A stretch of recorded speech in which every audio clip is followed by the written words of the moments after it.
ఆకాశవాణి ప్రాంతీయ వార్తలు చదువుతున్నది పొన్నగంటి సుధా. ముందుగా ముఖ్యాంశాలు.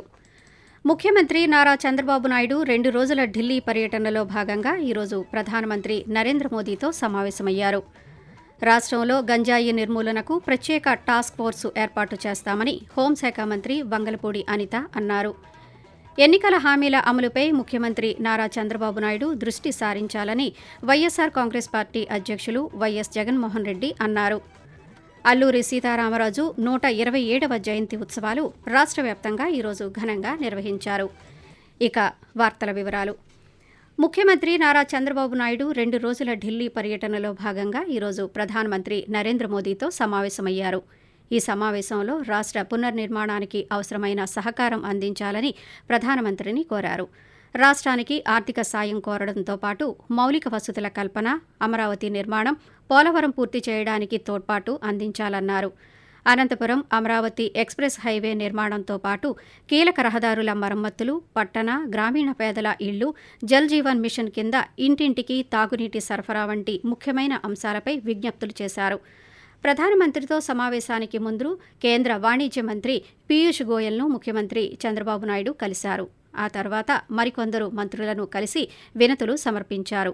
ఇదిలా ఉండగా రేపు ఉదయం 9 గంటలకు నీతి ఆయోగ్ సీఈఓ బీవీఆర్ సుబ్రహ్మణ్యం, 10 గంటలకు ఆర్థిక శాఖ మంత్రి నిర్మలా సీతారామన్, 10 గంటల 45 నిమిషాలకు కేంద్ర ఆరోగ్య శాఖ మంత్రి జేపీ నడ్డాతో చంద్రబాబు నాయుడు సమావేశం కానున్నారు.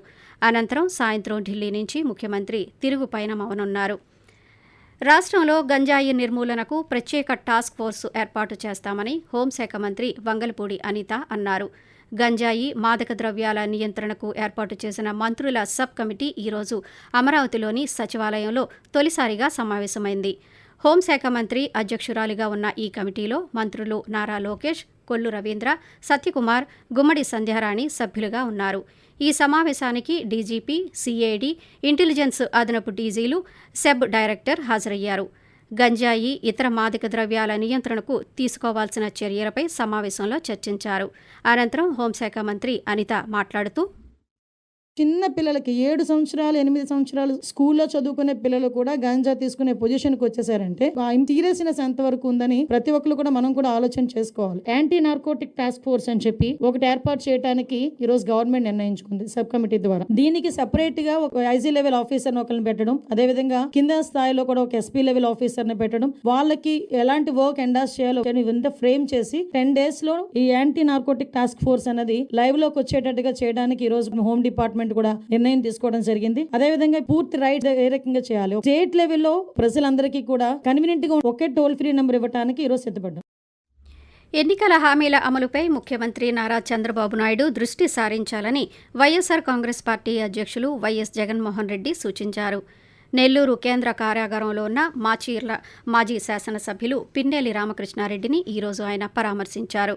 అనంతరం పాత్రికేయులతో మాట్లాడుతూ ఎన్నికల్లో ఇచ్చిన హామీలను అమలు చేసే విషయంపై ముఖ్యమంత్రి దృష్టి సారించాలని, ఇప్పటికే పాఠశాలలు మొదలయ్యాయని, తల్లికి వందనం పేరుతో పాఠశాలలకు వెళ్లే విద్యార్థులందరికీ ఆర్థిక సాయం అందిస్తామని హామీ ఇచ్చినా ఇంతవరకు దానిని నెరవేర్చలేదన్నారు. రైతులకు అందాల్సిన రైతు భరోసా కూడా ఇంకా ఇవ్వలేదన్నారు. అల్లూరి సీతారామరాజు 127వ జయంతి ఉత్సవాలు రాష్ట్ర వ్యాప్తంగా ఈరోజు ఘనంగా నిర్వహించారు. ఈ సందర్భంగా అల్లూరి సీతారామరాజు విగ్రహానికి పలువురు మంత్రులు, శాసనసభ్యులు, అధికారులు పూలమాలలు వేసి నివాళులర్పించారు. తూర్పుగోదావరి జిల్లా రాజమండ్రిలో నిర్వహించిన ఈ జయంతి వేడుకల్లో పాల్గొన్న రాష్ట్ర పర్యాటక, సాంస్కృతిక శాఖ మంత్రి కందుల దుర్గేష్ మాట్లాడుతూ, స్వాతంత్ర్యం నా జన్మ హక్కు అని ఆచరణలో చూపిన అల్లూరి సదా ప్రాతస్మరణీయుడని కొనియాడారు. అటువంటి మహనీయుల నుంచి స్ఫూర్తి పొందడం ద్వారా రాష్ట్ర అభివృద్ధిలో ప్రతి ఒక్కరూ భాగస్వామ్యం కావాలని పిలుపునిచ్చారు. ఈ వేడుకలను ఆంధ్రప్రదేశ్ రాష్ట్ర స్థాయి వేడుకలుగా జరిపించాలని నిర్ణయం తీసుకోవడం పట్ల ముఖ్యమంత్రి నారా చంద్రబాబు నాయుడు, ఉప ముఖ్యమంత్రి కొణిదెల పవన్ కళ్యాణ్లకు ప్రత్యేక కృతజ్ఞతలు తెలియజేశారు. కాలుష్య నియంత్రణ మండలికి సంబంధించిన దస్త్రాలను దగ్ధం చేయడంపై ఉప ముఖ్యమంత్రి పవన్ కళ్యాణ్ అసహనం వ్యక్తం చేశారు. దగ్ధమైన దస్త్రాలకు సంబంధించిన వివరాలను తక్షణమే అందించాలని అధికారులకు ఆదేశాలు జారీ చేశారు. ఈ ఘటన వెనుక ఎవరెవరు ఉన్నారనే అంశాలపై నివేదిక ఇవ్వాలని, బాధ్యులైన వారిపై చట్టపరమైన చర్యలు తీసుకోవాలని అధికారులకు స్పష్టం చేశారు. కాలుష్య నియంత్రణ మండలి కార్యాలయాల్లో దస్త్రాలను భద్రపరిచేందుకు అనుసరిస్తున్న విధానాల గురించి వివరాలు వెల్లడించాలని అధికారులను ఉప ముఖ్యమంత్రి ఆదేశించారు. ఆకాశవాణి ప్రాంతీయ వార్తలు వింటున్నారు. పురుషుల టీ20 ప్రపంచ కప్ గెలిచిన భారత జట్టు ప్రధానమంత్రి నరేంద్ర మోదీతో ఈరోజు సమావేశమైంది. ఈ సమావేశానికి భారత జట్టు కెప్టెన్ రోహిత్ శర్మ, కోచ్ రాహుల్ ద్రవిడ్, విరాట్ కోహ్లీతో సహా ఇతర ఆటగాళ్లు హాజరయ్యారు. క్రీడాకారులతో సంభాషించిన ప్రధానమంత్రి వారి అనుభవాలను తెలుసుకున్నారు. కాగా ఈ ఉదయం న్యూఢిల్లీ చేరుకున్న భారత్ క్రికెట్ జట్టుకు ఘన స్వాగతం లభించింది. ఇక ముంబైలో బీసీసీఐ ఏర్పాటు చేసిన భారీ రోడ్ షోలో వారు పాల్గొంటున్నారు. గత ప్రభుత్వంలో పౌర సరఫరాల శాఖలో భారీ కుంభకోణం జరిగిందని రాష్ట్ర పౌర సరఫరాల శాఖ మంత్రి నాదెండ్ల మనోహర్ అన్నారు. రేషనులో పేదలకు ఇచ్చే పంచదార, అంగన్వాడీలకు ఇచ్చే కందిపప్పు, నూనె ప్యాకెట్లు తక్కువ బరువు ఉన్నట్టు గుర్తించామన్నారు. నిర్దేశిత పరిమాణం కంటే తూకం తక్కువగా ఉండడంతో పౌర సరఫరాల శాఖను ప్రక్షాళన చేస్తామని మంత్రి తెలియజేస్తూ, ఆహార భద్రత మా బాధ్యత. ఇది పూర్తిగా మేము చిత్తశుద్ధితోటి నిజాయితీగా అమలు చేయాలని, ఒక మార్పు తీసుకురావాలని మేము చేస్తున్న ఈ ప్రయత్నంలో ప్రతి ఒక్కరు కూడా సహకరించమని మనస్ఫూర్తిగా ఈ సందర్భంగా కోరుకుంటున్నాను. ప్రజా పంపిణీ వ్యవస్థ ద్వారా అందించే బియ్యం, ఇతర నిత్యావసర సరుకులు ఖచ్చితంగా సక్రమంగా నాణ్యతతో ప్రజలకు అందే విధంగా మేము చర్యలు చేపట్టబోతున్నాం. అందులో ఏ మాత్రం కూడా తూకంలో తేడా వచ్చినా, సరుకు పక్కదారి పట్టించాలని కొంతమంది ప్రయత్నించినా ఎవరిని కూడా వదిలే ప్రసక్తే లేదు. చాలా కఠినంగా వ్యవహరిస్తాం. కజకిస్తాన్ అస్థానాలో ఈరోజు జరిగే షాంఘై సహకార సంస్థ ఎస్సీఓ సదస్సులో కేంద్ర విదేశాంగ శాఖ మంత్రి డాక్టర్ ఎస్ జయశంకర్ పాల్గొన్నారు.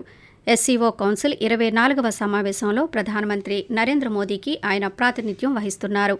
ఈ సదస్సులో పాల్గొన్న నాయకులు గత 2 దశాబ్దాలుగా సంస్థ కార్యకలాపాలను సమీక్షించడంతో పాటు బహుపాక్షిక సహకారం అవకాశాలను చర్చించనున్నారు. అదేవిధంగా ప్రాంతీయ, అంతర్జాతీయ ప్రాముఖ్యత కలిగిన అంశాలు కూడా ఈ సమావేశంలో ప్రధానంగా చర్చకు రానున్నాయి. రాష్ట్ర వ్యాప్తంగా ప్రజలకు ఇసుక కొరత రానీయకుండా 1 కోటి మెట్రిక్ టన్నులు అందుబాటులో ఉంచామని రాష్ట్ర గనుల శాఖ మంత్రి కొల్లు రవీంద్ర స్పష్టం చేశారు. త్వరలో ఉచిత ఇసుక విధానంపై మార్గదర్శకాలు జారీ చేస్తామన్నారు. రానున్న 3 నెలల వరకు 1 కోటి టన్నుల ఇసుక అవసరం ఉంటుందని అంచనా వేశామన్నారు. వర్షాకాలం కావడంతో నదుల్లో ఇసుక తవ్వకాలకు అవకాశం ఉండదని, ఇందుకు పర్యావరణ అనుమతులు తీసుకోవాల్సి ఉంటుందని, అందుకే నిల్వ కేంద్రాల్లో ఉన్న ఇసుక ప్రజలకు అందుబాటులో ఉంచుతామన్నారు. ఇసుక అక్రమాల్లో భాగస్వాములైన అందరిపైన చర్యలు తీసుకుంటామని, అలాగే గత ప్రభుత్వ హయాంలో జరిగిన ఇసుక అక్రమాలపైన విచారణ జరిపిస్తామని మంత్రి తెలియజేశారు. ఆంధ్రప్రదేశ్ రాష్ట్రంలో పెట్టుబడులు పెట్టేందుకు అపారమైన అవకాశాలు, వనరులు ఉన్నాయని వైద్య ఆరోగ్య శాఖ మంత్రి సత్యకుమార్ యాదవ్ తెలిపారు.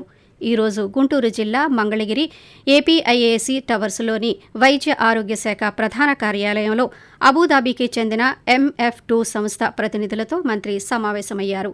ఈ సందర్భంగా మంత్రి మాట్లాడుతూ, రాష్ట్రంలో పెట్టుబడులు పెట్టేందుకు అవకాశమున్న రంగాలపై జినోమిక్స్, పర్యావరణ మెడ్టెక్, బయోటెక్ విభాగాల్లో అపారమైన అనుభవం ఉన్న MF2 సంస్థతో ప్రాథమికంగా చర్చించామన్నారు.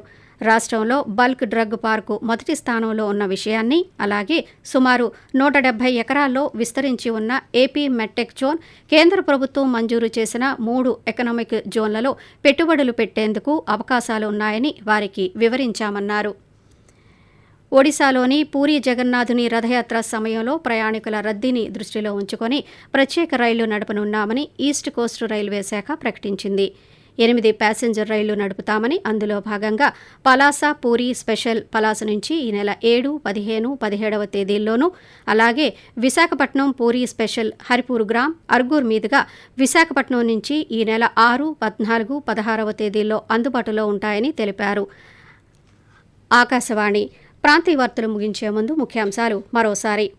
ముఖ్యమంత్రి నారా చంద్రబాబు నాయుడు 2 రోజుల ఢిల్లీ పర్యటనలో భాగంగా ఈరోజు ప్రధానమంత్రి నరేంద్ర మోదీతో సమావేశమయ్యారు.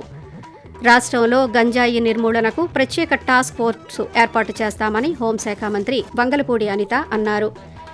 ఎన్నికల హామీల అమలుపై ముఖ్యమంత్రి నారా చంద్రబాబు నాయుడు దృష్టి సారించాలని వైఎస్సార్ కాంగ్రెస్ పార్టీ అధ్యక్షులు వైఎస్ జగన్మోహన్ రెడ్డి అన్నారు. అల్లూరి సీతారామరాజు 127వ జయంతి ఉత్సవాలు రాష్ట్ర వ్యాప్తంగా ఈరోజు ఘనంగా నిర్వహించారు. ఆకాశవాణి ప్రాంతీయ వార్తలు ఇంతటితో సమాప్తం.